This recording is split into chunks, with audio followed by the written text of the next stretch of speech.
Can I get a little more Morgan in my headphones? Do you not have enough of me in there? You didn't. There we go. You didn't sleep last night. Just poor sleep, bad sleep. Once a month? Once a month. I'm a recovering insomniac. Do you take anything to go to sleep? I have a whole ritual that my therapist and I have created for myself where I have to no electronics for 30 minutes before bed. Smart. I stretch. I do a specific stretch, and then I do CBD under the tongue, and then I guess it's an electronic. I read my Kindle for about an hour, and then I eventually pass out. I take an Ambien. And then I go take a pellet gun and shoot shit in my neighborhood and forget about it. Yeah. That's my sleep routine. I've taken Ambien before too, and I've done wild stuff, and then I was like, I can't do this anymore. I don't want to. I'm nervous of what I'll do. Well, you have to. That's the thing is like I turn my electronics off. Yeah. I make sure to turn everything off. Yep. I only watch TV, and then what I have to do is go back through the trash can and my house in the morning and do like an investigative reporting sort of situation where I'm like, what did I eat? Who did I talk to? That'd be a good podcast. Like each morning you try to track down what you did, like an investigative true crime. I do that every day anyway. So that's I've always had a hard time sleeping and I was afraid because I was telling you like right before we started that I took a fucking dick pill last night. A chew. Yeah, a blue chew. Mm-hmm. So if anybody wants to just send me a bunch, that would be... Send this guy some blue chew. That would be really great. Is it a pill or I always just by the name assumed it was like gum? I thought it was gum too. It's not. It doesn't taste great. It's not like it doesn't, but it doesn't taste bad is the thing. You chew it. It's like you know what it is exactly like? It's like a Smartie. Oh, okay. Mm-hmm. You know what I'm talking about, Cameron? Yeah. Yeah, it's exactly like a fucking Smartie. Yeah, I love Smarties, but not a good tasting Smartie. Dude, it's not that bad. I just thought it was going to be gum, so my expectations were a little bit different. I like the idea of gum, too, so you can keep chewing on it and, like, releasing more blue chew. And you can always have it in your mouth, especially when you're like... Well, keep in mind, like, I don't do it a lot. Like it just... Blue chew or it? It. Yeah. I don't S a lot. Uh-huh. I don't do S a lot. Maybe you don't chew it because what if it's in your saliva and then you're kissing your partner and then the chew juices go into his or her or their mouths? That makes a lot of sense. I literally thought it was gum. Yeah. I thought it was fucking gum. Me too. Anyway, welcome to the Emo Nite Radio. Welcome to Emo Nite Radio. Thanks Brandon for having Dermer. me. Wow. Look how far you guys come. We're in a real studio. No, you guys. 8 years. We're in a real studio in Burbank, Hollywood, California. I don't know if everybody can see this, but we did this specifically for you. We put up wow. all of the stuff. Thank you. I'm a big Christmas boy. You want to know who it was for? Backstreet Boys. Oh, really? Yeah. They were here? Ish. Cool. But this whole fucking studio was like, they did it up, and I walked in today, I was like, holy fucking shit. It's great. It's awesome, right? Yeah. Like, it's like it's like, this is a fun thing to do and a fun place to be. Feels festive. You're the first person that I've had on the show that is not a musician. Cool. Like you may be a musician, but it's not your main job. Right. I'm a former failed musician. Same. I guess I'm a failed musician, not a former failed. I'm a current failed former musician. That's why we do the things that we do, because we can't do music. Yes. So you directed. Is this the first feature that you directed? Okay. Yep. I've already gassed you a lot. Like I've already gassed you. You made a movie called I'm Totally Fine. It is one of my favorite movies. I watched it again last night because I was like, fucking guys are gonna be in here. Like, I just want to refresh. But I watched it almost once a week when it first came out. When was it available?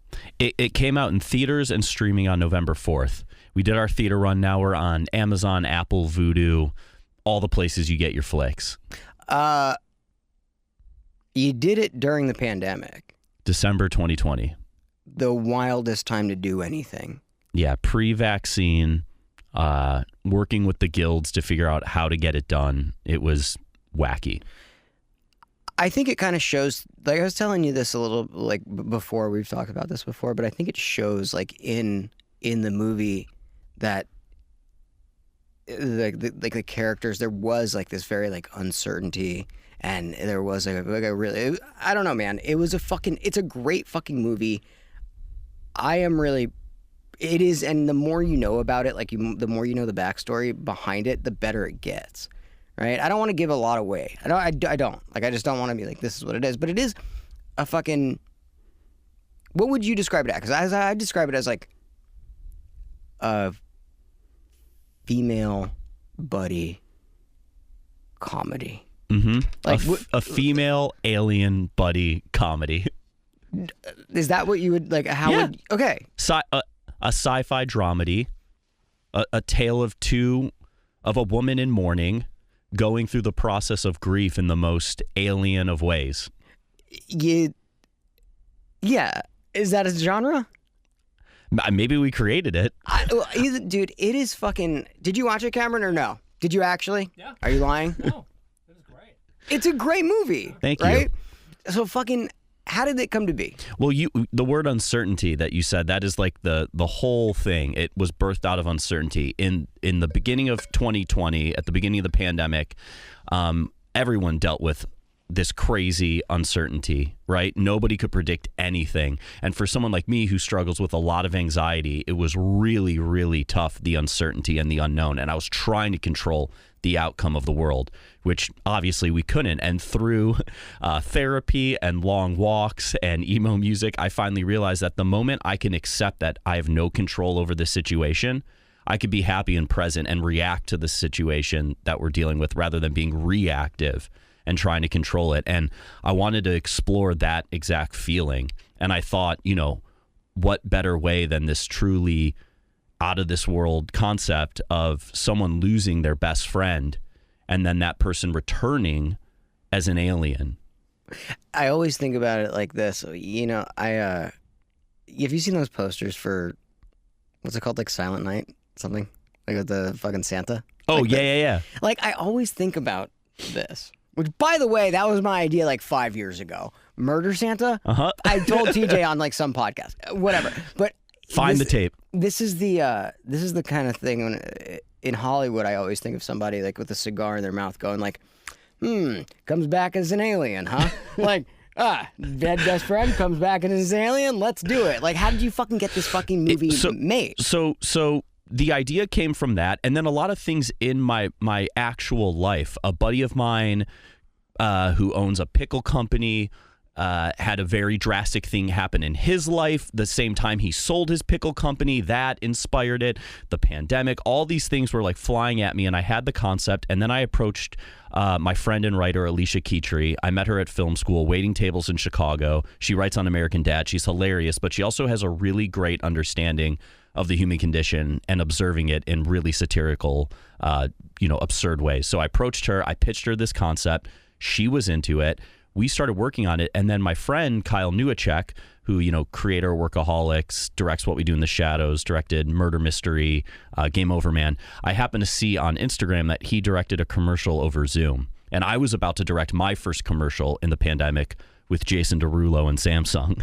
And I reached out to Kyle as a mentor, just saying, hey, I would love to pick your brain and hear about your experience because I'm about to do this, for the first time.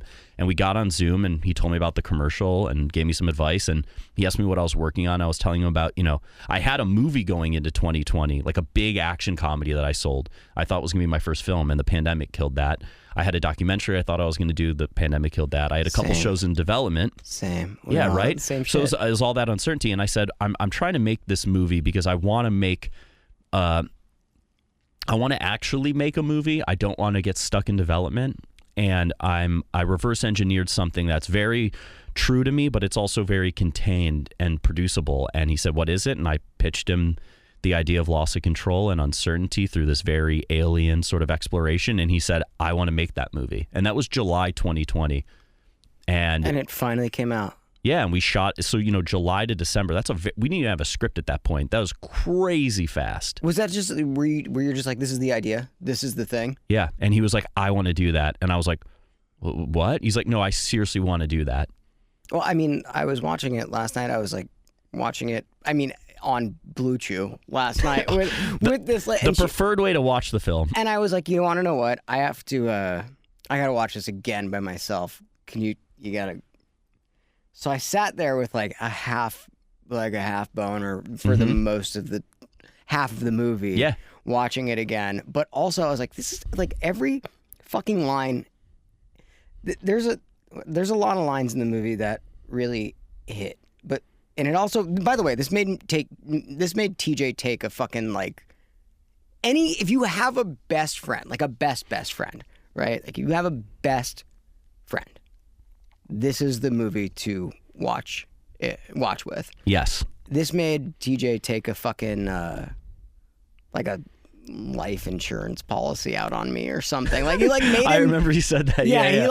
That's the like, you know, because he's very like I don't know, whatever, A-brained. Yeah. But he was like, well, it's a great movie. It made me think about what would happen if something was to happen to you. And he fucking brings it up all of the time. He brings it up all of the time. I forgot what happened the other day, but he was like, oh, we were coming back from Vegas, and I'd taken an Ambien and like a quarter of one, and I had to drive back home for Thanksgiving, like whatever the fuck. And he was like, I need you. Like, remember the movie. Like, remember that movie. Like, remember that movie. Hilarious. Like, I need you. Mm-hmm. Dude, it's stuck with me. It really is. There's so much shit to fucking stream right now. Mm-hmm. And I'm really happy that that's why we are doing this interview, is because you got to sift through a lot of bad stuff to get to the good stuff. Every step of the way, it's sad, and then funny, and sad, and then funny, and then funny, and then sad, and sad, funny at the same time. Is it hard to write? Because here's the thing: like, is that a hard thing? I can't write comedy. I can't write comedy. You could. I can't. But it was a balancing act, and that's truly a testament to Alicia Keetrey, the writer. You know, basically myself, Kyle, and Alicia worked on the script from like July through August, like on the treatment, like laying out the roadmap. And then Alicia went, churned the script out. We gave it to Natalie and Jillian. They signed on. They were on board. We made them executive producers. They then helped shape the script as well. And it was always that balancing act. We wanted to say something really real and true, but then make you laugh. We wanted the film to be very cathartic. So we wanted you to feel really real. But, you know, all of us being comedians, we laugh at the saddest things in life to get through it. So we really wanted to make sure that throughout the film, you're really, you know, tunnel vision on the sadness and on the emotion, but then laugh and get out and come back. And, you know, they did it, like Natalie and Jillian did it perfectly, like really, really perfectly. I feel so lucky that I got to work with them and they were a part of this film. And they were a part of this film. They didn't just show up and perform. Again, we made them executive producers because they did executive produce. You know, they worked on the script with us. They worked on the character, on the costume. Every single day on the shoot, you know, we would get together in the morning, all of us, me, Alicia, Natalie, Jillian, Kyle, talk about what we shot the night before, make some adjustments to the script, shoot, then over lunch, sit, talk about what we learned, adjust the script, and at the end of the day, sit down for dinner, Panda Express, in the house that we shot at, talk about what we learned, adjust the script, and work. And they were just truly in it. I think what made this movie really special to me is because it felt like I felt my age. I felt like the people that made this understand me. Mm-hmm. And which is a weird thing, you know, like getting a little bit older. We're getting a little bit older, but we're not old yet. Yeah, exactly. And it's about, you know, that time in your life. The characters are in their mid-30s. Everyone who made this film is in their mid-30s, like across the board. Other than maybe Sandra, the party planner, is a little bit older. Yeah, she rocks. By the way, like her part is one of my favorite parts. Karen Mariuma, she was actually Jillian's groundlings teacher. So when we asked Jillian, we're like, "Hey, who do you think would be great for this role?" She was like, "Karen," and she was amazing. And that's how we also got Natalie. When we approached Jillian, we're like, "Who would you like to be opposite in the film?" We have a list of people, and she said Natalie Morales, and we're like, "Yeah, that'd be incredible if she'll do it." And Jillian just called her and she was down. I mean, like, did you guys have to? It sounds like these guys are actors. They're good at this stuff. But were there times where like that wasn't? It was too sad or it was too funny for this part? You had to like redo those parts. We just, you know, luckily we did a lot of that in the pre-production and working on the script. and that balancing act we were talking about, we wanted to make sure that we were threading, the laughs and then getting really real and then keeping it grounded and then playing into the absurdity. I think a lot of people are probably going to be like, why is Brandon Dermer here? Like, why are you on Emo Nite Radio? Because I sought you guys out like a lunatic when Emo Nite first started via Kevin Casatu. I was like, you guys were starting out. I was very intrigued because I am a failed musician of the emo era and continue, and I love emo more than anything. And when you guys were popping at the very beginning, I just kept hearing about it, and I went and checked out a show, and I was just like, I have to get to these people. I need to work with them in some capacity. I don't care how. And Kevin took me and you out to coffee. Kevin, who works with Diplo, who I've done a ton of work with, I just knew that he would somehow have... I don't even know how you and Kevin know each other, but I was like, Kevin, I need to meet the Emo Nite people. I went to London by myself on like a Eat, Love, Pray trip one time. Mm-hmm. And just by myself, like just straight up by myself. Pre or post Emo Nite starting? God, dude, post Emo Nite starting. Mm-hmm. And Kevin just happened to be there. And he's one of those guys that like, he just showed me, he was like, we got to go here. We got to go here. He took me this place, And I remember being just like, it's pretty like, I don't get starstruck by a lot of people, but I was like, yeah, damn, dude, this fucking dude that's like done a ton of shit that I like really respect is taking me like to all these places that I want to go. But Kevin Satsu is like a hero of mine, taking me up. But you also directed something for us. Mm-hmm. What was it? It was 5 years ago? Yeah. Was it 5 years ago? Yeah, it was the Emo Nite Day promo. Dude, at Kevin's studio. That's how long we've known each other. Yeah. And so it's finally taken this, and everybody that's listening right now is like, we've all been working on this shit for a really long time, and if you want to do something, just keep doing it. Because Brandon just fucking made a movie. Yeah. And you just made a fucking movie. And you guys played Coachella this year, and we're in a real fancy-ass studio in Burbank. Like, I met you at a coffee somewhere in Silver Lake when you guys were just at the Echo. I think what I was going to say is, like, people would be like, why would Dermer be in here? Like, why the fuck? Papa Roach plays a very big part in this movie. Yes.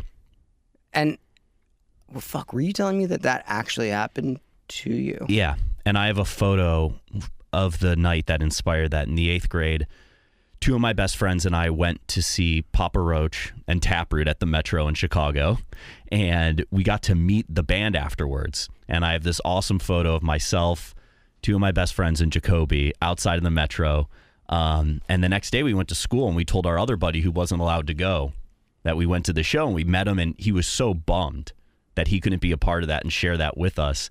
And in the 8th grade, too, that stuff feels, so much larger than life. It was insane. So when we were developing the story of I'm Totally Fine, and we were talking about this idea of your dead best friend coming back as an alien that has all of your dead best friend's memories downloaded, what sort of questions and what things would be unearthed through that experience, because it's now coming through an unemotional filter of an alien. Yeah, she's just saying it. Yeah, seeming and at the beginning very unemotional because she's an alien. She doesn't understand what we go through. So we all pulled from our real lives of these monumental experiences growing up with our childhood best friends. I mean, one of the dudes I was literally talking to on the drive here that was at that Papa Roach show with me, like these people who you stay with your whole life. And what if you God forbid anything ever happens, but if you had the opportunity then to unearth some things that maybe you wouldn't have before.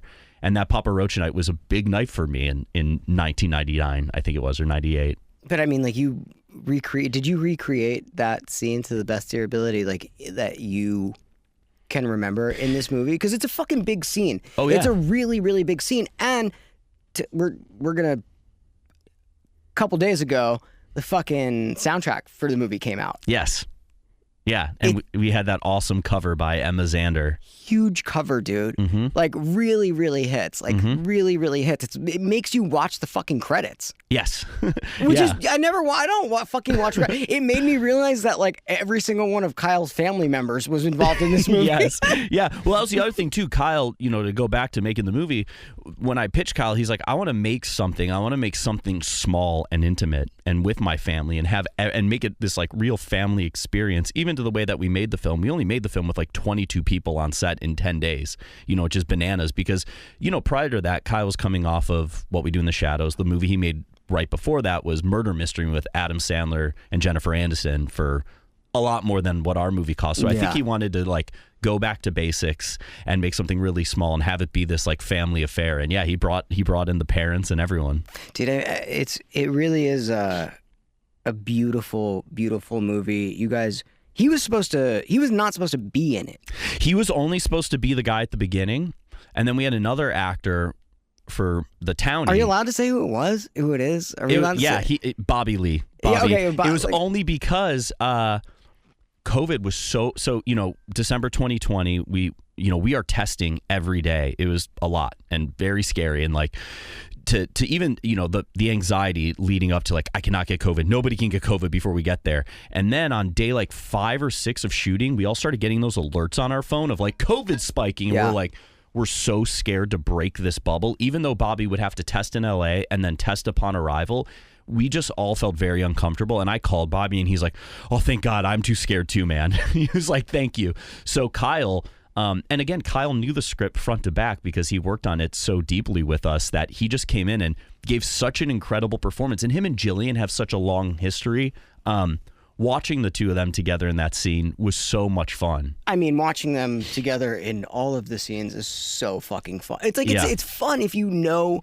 That's what I'm saying. Like, this did feel like you guys made it as everybody was friends. It really felt like Emo Nite in a lot of ways. We partied in that house every night. I slept in that house. Like we basically got 3 houses in Temecula, and me, the cinematographer, the production designer, and a bunch of us all lived in that first house. Fucking dorks. I know, fucking nerds. The dorks so we would fucking movies. Yeah. And then the cool kids went to the other houses, but like people would leave and we would start shooting again, like just getting B-roll and whatnot. To go back to Papa Roach real quick, because that is like a big connector to the Emo Nite.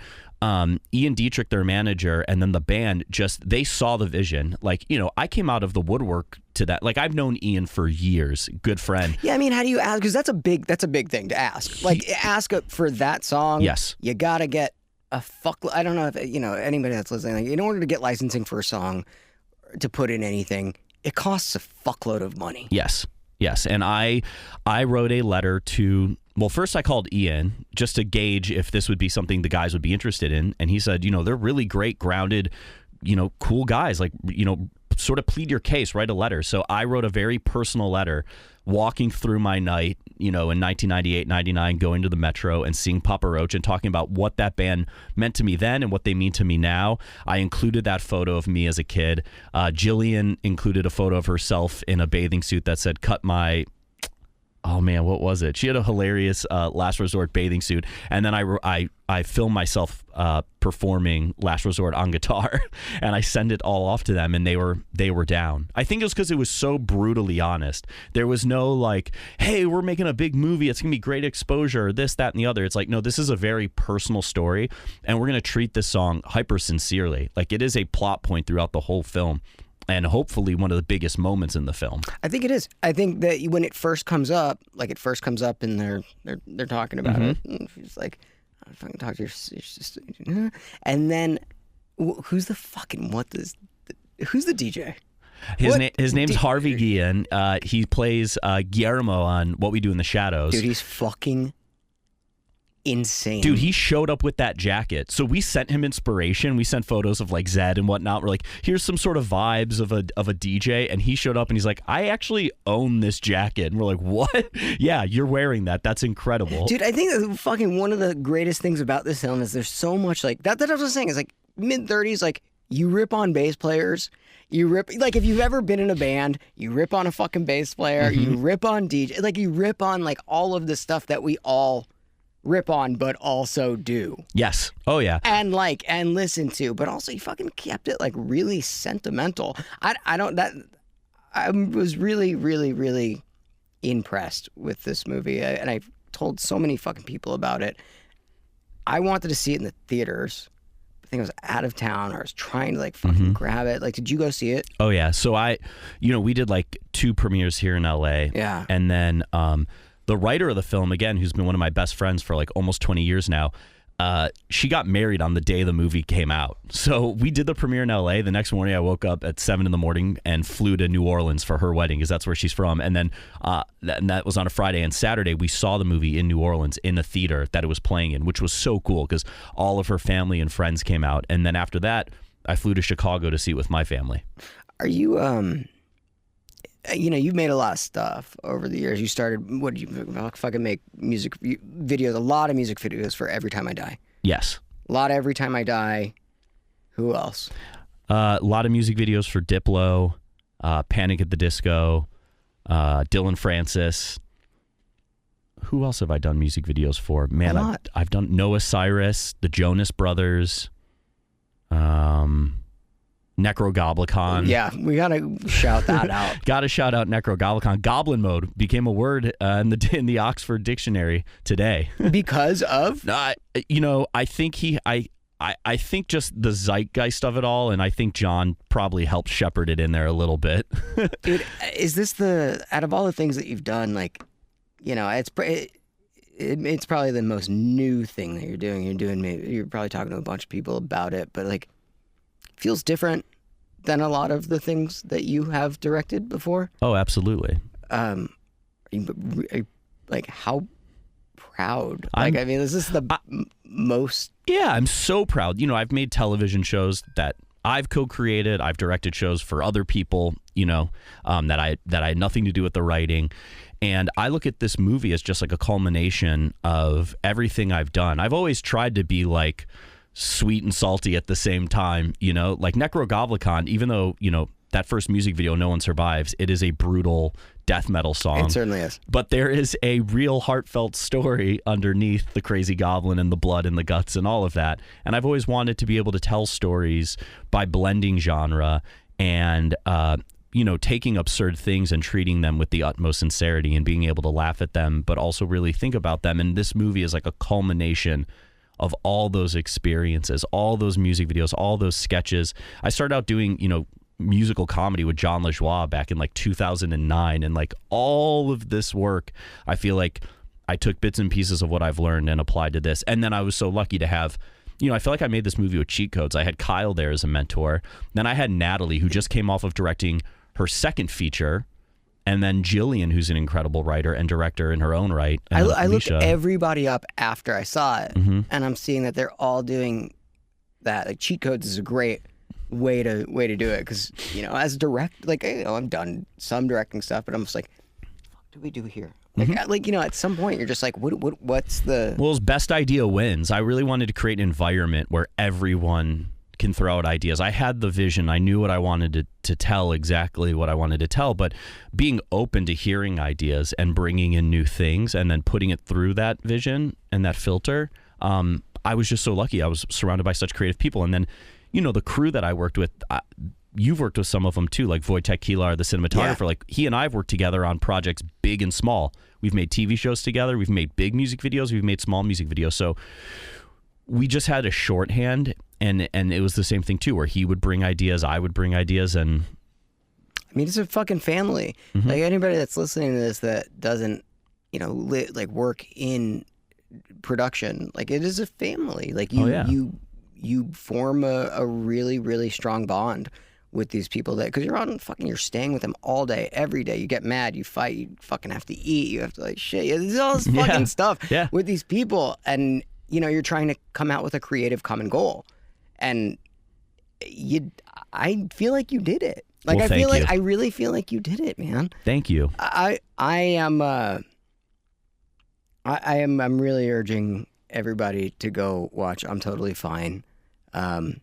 Kyle's stuck in the Bay. He's supposed to be here. Yeah. I'm actually kind of happy he's not, because I don't know how to pronounce his last name. Newacek. In January, we got some more stuff going on with the flick, and we should get Jillian, Natalie, and Kyle. Let's get everybody in the here, studio. Keep the Christmas decorations up. We can grab fucking Jacoby again. He was in here. He tattooed me. I don't know where it is. Yeah. Like, I don't know, but I swear to God, those motherfuckers couldn't be nicer. Dude, Jillian and Natalie, just a testament again to their commitment to the project and to what they do. They didn't just show up. So, we made the movie.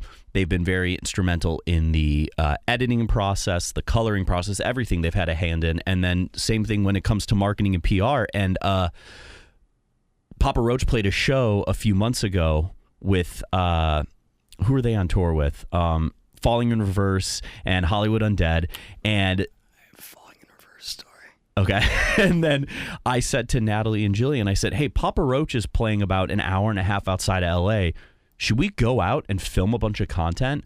They were down. The band was down. So we shot a carpool karaoke in my Mazda with Jillian and Natalie driving and the band in the back singing Last Resort. We shot some skits.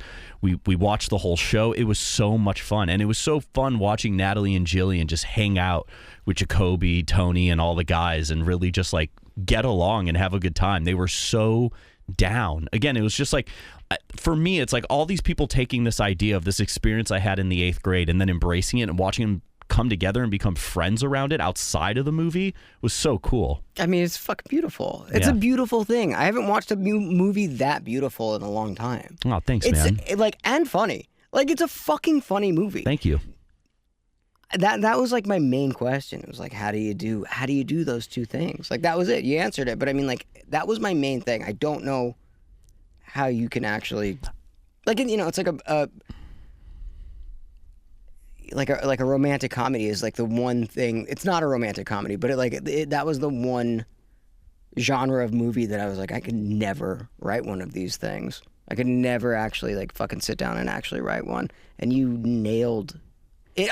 Also, how did you do, like, you chose to use fucking 2 girls, like, instead of like dudes. Mm-hmm. You know, like where did that like? That came from, you know, when I had the concept and I was developing it, and then I approached Alicia. We talked about these 2 characters representing sort of 2 sides of one person, you know, like especially internally here, like the anxiety, trying to control, predict every outcome, you know, handle every situation, and then like the optimistic, just like go ahead, almost like childlike exploration person. And when we talked about those feelings and we talked about it, and then Alicia and I talked about it, we started talking about actors and actresses that we had in mind that we've wanted to work with, and someone that we felt could bring these feelings to life. And we both thought of Jillian. Like, I've wanted to work with Jillian for years. We tried working together on a commercial a few years ago. It didn't work out. And she loves Jillian. So then we were like, okay, let's write for Jillian. And then naturally with Alicia writing as well, we're like, let's go with 2 women. I thought it was a really like wild and awesome choice that you did, because you know we write what we know, and like I don't think that I could write for, you know, like I can tell stories all day about like my dick pills and like shooting shit and stuff like that, but like when I watch this I go, how did these guys fucking do this? Like, how did That's they write Alicia it? Keytree again. Like, I can sing her praises all day long, because she really took the feeling and the emotions that we were talking about and synthesized it down and put it in the mouths of these characters. All right, let's fucking wrap this bitch up. Hell yeah. Is there anything else you want like what? I mean, what do we plug here? Go watch I'm Totally Fine on Amazon or Apple. I watched it on Amazon. Yeah, that's the way to do it. I watched it on Amazon. Order some toilet paper, order the movie. Done deal. It's not, and you know what? It's the easiest watch in the entire world. I wanted it to be fucking longer. I've seen a lot of people say that. It's 84 minutes. It's an in and out operation. And I appreciate you giving us this platform, because a small movie like us, like, you know, the weekend after our movie came out, Wakanda came out, and all these big movies are coming out, which are phenomenal. Like, I saw The Menu last weekend and I loved it. Look, dude, I have a lot to say about it. Let's not go. Let's talk about your movie. So, you know, I appreciate places like Emo Nite giving us a platform. The New York Times gave us a really nice write-up. Like, anyone who's putting us up, we really appreciate. And, you know, thank you to Papa Roach again for everything from the 90s till now, supporting the film and keep rocking and making actual rock and roll music is... Dude, their new album is fucking amazing. Oh, yeah. No Apologies is my jam. It's an awesome album. Yeah. Like, it's an awesome album. And I want everybody to just go and rent it. What is it, like $4, $5 or something? $4 or $5. Like, that's like a cup of coffee. Yeah. Like less than a cup of coffee. Oh, yeah. And it's so fucking worth it. And you don't have to sift through anything. Like, I'm telling you right now, this is an awesome movie. I back it. You know, I don't have anybody on here that I don't like or do. Like, this is like... I'm a non-musician. No, you're the first non-musician I've had on here. We didn't have to talk about guitars at all. My guitar history was I played in a band called Cellar Door in high school, named after Donnie Darko. Yeah, let's talk about your... Actually, let's do this. And our three biggest shows, we opened for Fall Out Boy at the YMCA in Winnetka. Yeah, that was a big show for us because there were... Especially Chicago. Yeah, oh yeah. But this was, I think 2002 or no, 2001. Still friends with those dudes. I still work with them. I did a video for the Damn Things, Joe and Andy's side project with Keith from Every Time I Die. We also played at Barack and Roll, opening up for Obama in 2003. A girl in my sociology class was like, "Hey, do you want to play at this?" What did Obama do? Did he just do a podcast? No, dude, this was 2003. It was at like a youth center. We played our screamo, and then he took a photo with us. We had no idea who this guy was. He's like, Cellar, it's a good name. And then, yeah, and then we also played a show in Michigan opening for Walls of Jericho. That was a big one for us too. Yeah, that rocks. And it was like, man, that was our biggest show. It was like 100 people there. I'm bummed that Kyle couldn't make it because I really like Kyle. It was the first time I met Kyle when we went to go get coffee. Like, I really like Kyle, but I'm happy that it was just you and I. Yeah. In a lot of ways today because we've been friends for a long time, and I am really proud of you for making this movie. I can't sing its praises enough. I want everybody to go watch it. I'm Totally Fine, directed by my friend Brandon Dermer. Look, if you grew up, you like all the stuff that we've been talking about, you're going to love this fucking movie. Sci-fi, comedy, dramedy, it's all there. Papa Roach. I mean... Like, who picks Papa Roach as a plot point? Like, you fucking did it as a plot point. It's fucking awesome, dude. Thanks, dude. I'm really proud of you, man. I'm proud of you. Congrats on 8 years. I'll tell you later. I'll tell you later, but I got dosed at our 8 year, like 20 minutes in. Unbeknownst to you? Oh yeah, I don't smoke weed. Somebody gave me a weed, I do this all the time. Yeah. Somebody just gave me this, and I fucking walked around the entire time, and I was told everybody I was high as shit. I haven't smoked weed in 7, 8 years. What did you become paranoid or? I actually worked through it. Mm-hmm. But I think thinking about it, I was more paranoid about it because as soon as I did it, I hit it really big because I fucking hit this thing. Mm-hmm. I don't know. That's another story. This is not about me. This is about you. Well, I want to do more with Emo Nite. We got to do some more stuff together. I'd love to. You're fucking amazing. And do you have any more shit in the works? Your brain is a wacky place. Yeah. I'm hoping the next movie is up and running in the summer and then out, in the fall or the following year. You have an idea? You have ideas? Oh, yeah. Mm-hmm. You can do whatever you want. Ideas are brewing. I also want to do a few more. I haven't done a music video since Alice in Wonderland this year. That was the last music video I've done because I've been just in the throes of this movie, and then I directed a TV show for Showtime, and I'm just dying to do a music video. It's the coolest thing ever because you're it's a one day. It's not a lot of commitment, and then you get a lot out of it. Yeah, you get a fun day out of it. It's just it's such a fun exercise of here's a song and the emotion behind the song. Now create a story around it in 3 minutes. Yeah, right? So all of my music videos have always been short films dressed as music videos, and I have always been inspired by Spike Jonze and Fincher and all those old Aerosmith music videos, and I just love those opportunities, and I like when it's unexpected too. I've had some of the most fun coming up with stories for the Jonas Brothers, as much as I like doing a Necrogoblicon or something super heavy like Upon a Burning Body. If any music execs are out there, send me some weird stuff, or maybe even not weird stuff, but let me do something weird for your non-weird song. Backstreet Boys did. This is what it was for. We'll get it. Let's get you in with let's get you a Backstreet Boys video. How cool would that be? Fantastic. Oh, that's the last thing with the emo is the Blink promo I did this year. Yeah. Which when I sent that, I was very nervous sending it to you and TJ.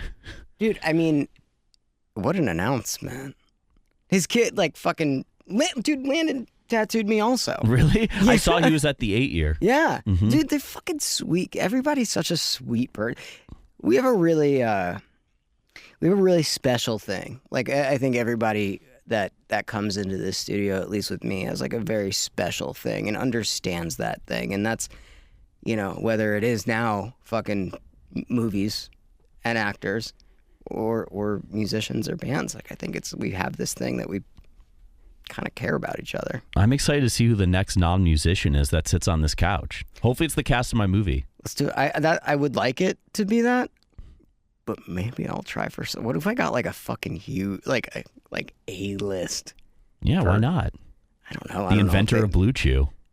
Yeah, I don't know. Talk about my boner with a fucking like who's the biggest like star ever? How fun would it be to sit with the guy who created Blue Chew and be like how you're asking me, like, where did the movie come from? Like, where did it come from inside me? Be like, where did Blue Chew come from? Like, you're a young inventor, or I feel like he was like, I probably just wanted to get a better boner. Like, I feel like that's probably what his answer was. Or what if it's something like really like deep, where he was like, you know, I was trying to have children, I wasn't performing, I couldn't find the motivation, we were trying, I couldn't find a solution. I wanted to be health conscious, and the other products, I was nervous about my heart. So okay, that's the next movie. Yeah, actually, maybe it's like it's kind of a beautiful thing to just up in the spot. Yeah. All right, Brandon Dermer. Everybody go watch. I'm totally fine. Fucking rent it. There's a bunch of people you know in it. It's a really great movie. Jillian Bell, Natalie Morales, Blake Anderson, Kyle Newchek, Harvey Gann, Karen Mariuma, and Papa Roach. And Papa Roach, baby. Thank you for coming in to Emo Nite Radio. I appreciate it, man. Thank you, dude. I love you, brother. Love you, too. That was great, dude. Thank you. Was that okay? Oh, my God. Yeah, that was amazing.